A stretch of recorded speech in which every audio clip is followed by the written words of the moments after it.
लेकिन ये कौन करेगा? देखिए ना, ये सारे इल्जामात जो हैं, ये सारी जो परफॉर्मेंस है, ये तो उन्हीं की है ना, गवर्नमेंट में बैठे हुए हैं। वो क्यों बुलाएंगे ये हाँ गोलमेज? बिल्कुल। तो फिर बिल्कुल, कौन बुलाएगा? ये फील्ड मार्शल बुलाएगा। देखो जी, सारी अतायात माशाल्लाह फील्ड मार्शल बन गए हैं। और लोग जो हैं, चलो लोगों में उनकी एक लिहाज से इज्जत है कि भाई जब हमारा हिंदुस्तान के साथ मुकाबला हुआ तो वो प्रोफेशनलिज्म सामने आया है फौज का।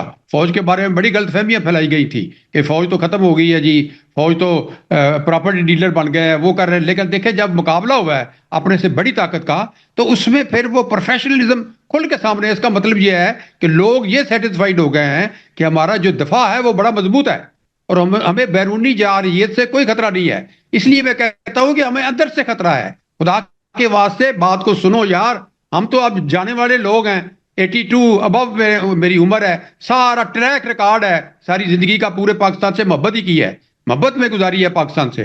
तो हमारी बातें जो हैं, और भी बहुत से हजारों लोग हैं पाकिस्तान में जो मोहब्बत करने वाले हैं, उनकी बातें सुनो यार, उनके उनको बुलाओ, उनसे मशवरा करो, मशवरा करके इस मुल्क को आगे लेके जाओ। और इस वक्त अगर क्रेडिबिलिटी कोई जंग की वजह से हासिल हुई है फील्ड मार्शल साहब को, तो फील्ड मार्शल साहब भी दिल खोला करे ना।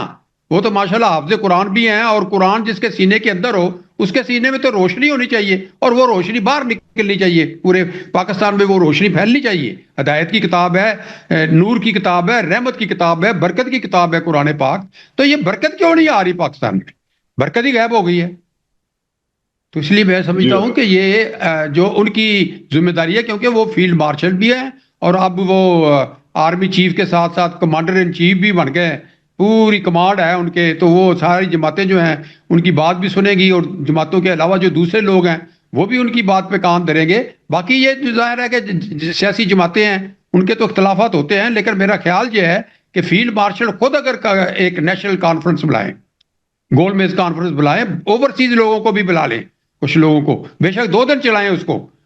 तारीख का एक अहम मौका है, यहां पर तो कोई मुशावरत से फैसले करके आगे बढ़ना पड़ेगा, वरना तो हालात दिन ब दिन खराब होते जाएंगे, और खुदा न खास्ता अंदर से ये पाकिस्तान जो है वो टूट सकता है। मैं ये वार्न करना चाहता हूं अपने तजर्बे की, और मुझे बड़ा दुख होता है जब मैं ये कहता हूं कि ये पाकिस्तान जो है अंदर से टूट सकता है।